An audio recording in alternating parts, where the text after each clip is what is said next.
Are you entitled to compensation for pain and suffering under Ohio law? The answer? Yes, you are.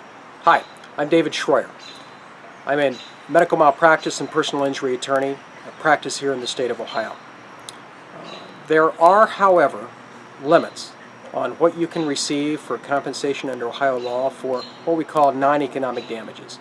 That's pain, suffering, inability to do usual functions, mental anguish. Those types of damages are capped under Ohio law. Now there's several different caps that apply. There's a $250,000 cap, a $350,000 cap, or a $500,000 cap. $500,000 caps are cases where there's a catastrophic injury, loss of an organ function. $250,000 is the usual cap. However, it can be increased to $350,000 if your medical bills are significant enough. So, unlike the old days, there are now caps on the most you can get on the non-economic portion of your case. That's resulted in different strategies in how we try cases now. We now try to prove as much as we can in economic damages by showing all of the economic damages that may occur in the future. This requires hiring experts such as vocational economic experts or life care planners.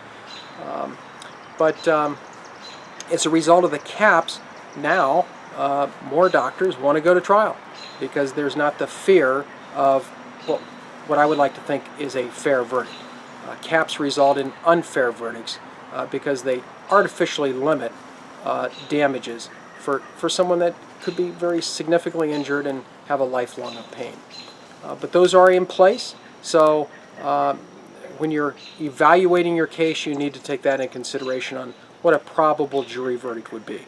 In fact, the jurors are not even allowed to be told that there's caps on jury verdicts. The lawyers are not allowed to mention it in the courtroom.